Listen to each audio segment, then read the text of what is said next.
मित्रांनो नमस्कार.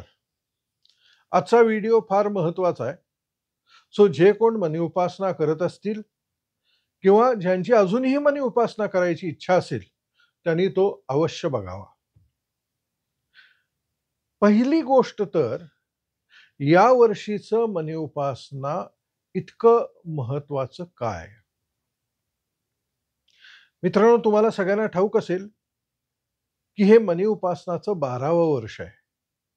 म्हणजे मनी उपासनाच्या सिद्धांतांवर आम्ही 12 वर्ष काम करत आलेलो आहे. या वर्षी आम्ही काय केलं, की ह्या 12 वर्षांमधली जी मनी उपासना आहे, त्यामधले हायलाइट्स बाजूला काढले. म्हणजे आम्ही हा रिसर्च केला, की त्या 12 वर्षांमध्ये कोणत्या अशा गोष्टी होत्या, की ज्यांनी सगळ्यात जास्त रिझल्ट आले. आणि ते आम्ही सगळे एकत्रित केले. म्हणून या वर्षीचा मनी उपासना फार महत्त्वाचा आहे. कारण तो मनी उपासनाचा गाभा आहे, क्रक्स आहे. ह्यामध्ये द बेस्ट ऑफ 12 इयर्स आपल्याला मिळणार आहेत. हा पहिला भाग. दुसरा भाग हा, की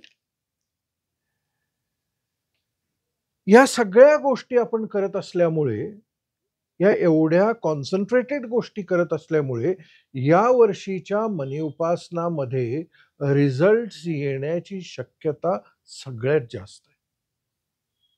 आणि तिसरी फार महत्वाची गोष्ट सांगतोय मित्रांनो तुम्हाला. जे लोक ज्यांनी मनी उपासनासाठी बुकिंग केलेलं आहे आणि समजा त्यांच्या मध्ये काहीतरी अडचणी आल्या आणि त्यांना असं वाटलं की आता आपण करू की नको, अशा द्विधा मनस्थितीमध्ये जर ते गेले, तर लक्षात ठेवा, हा एक ॲस्ट्रल ब्लॉक असू शकतो, जो तुम्हाला मनी उपासना करण्यापासून परावृत्त करत आहे. Are you understanding? This is very important. त्यामुळे तुम्ही जर थोडं देखील चलबिचल असाल, तर that means there is an astral, एक अनामिक ब्लॉक आहे. अनाकलनीय ब्लॉक आहे, जो आपल्याला मनी उपासनाच्या प्रोसेसमधून जायला विरोध करतोय. त्यामुळे तो विरोध झुगारून टाका आणि अशी कोणतीही किंतु मनामध्ये आणू नका. मनी उपासनामध्ये बुकिंग केलं असेल तर तिथे हजर राहाच. R you understanding? आता सगळ्यात महत्वाचा प्रश्न, या वर्षीच्या मनी उपासनामध्ये नेमकं आपल्याला काय मिळणार आहे? पहिली गोष्ट तर मला असं वाटतंय, की एक फार विलक्षण परिवर्तन, एक ट्रान्सफॉर्मेशन तुमच्या जीवनामध्ये घडू शकणार आहे या मनी उपासनामुळे.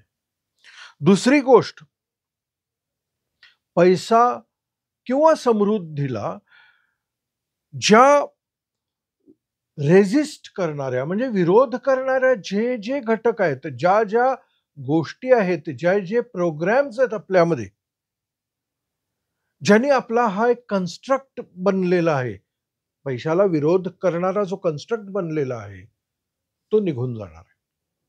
कारण ह्या वर्षी आम्ही फार कॉन्सन्ट्रेटेड काहीतरी शोधून काढलेलं आहे. ही दुसरी गोष्ट. तिसरी गोष्ट, पैशाचं स्पेक्ट्रम ओपन होईल.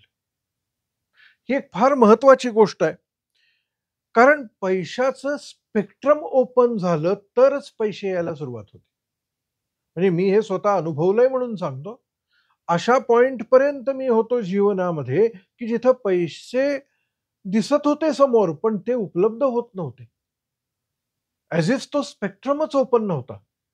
आणि मग ह्या सगळ्या गोष्टी करायला लागल्यानंतर पैशाचा स्पेक्ट्रम ओपन झाला आणि कल्पनेच्या पलीकडे पैशाचा ओघ सुरू झाला. त्यामुळे ही तिसरी गोष्ट घडणार आहे. चौथी गोष्ट, आपल्या वाटेला सर्वांगीण स्वास्थ्य येऊ शकणार आहे. म्हणजे आपली मानसिकता सुधारणार आहे, आपली सकारात्मकता वाढणार आहे आणि ज्याला आपण लक फॅक्टर म्हणतो ना, लक फॅक्टर ही जीवनामधली फार महत्वाची गोष्ट आहे. आणि खरं तर ती एक अवस्था आहे. ती अवस्था जागृत होणार आहे. चौथी गोष्ट आरोग्य सुधारणार आहे आणि आपले जे सोशल आणि पर्सनल रिलेशनशिप्स आहेत यामध्ये सुधार होणार आहे. ही चौथी गोष्ट. पाचवी सगळ्यात महत्वाची गोष्ट म्हणजे आपली इच्छापूर्ती करण्याची जी क्षमता आहे ना, आपल्या इच्छा अनेक असतात, पण पुऱ्या किती होतात? का होत नाहीत?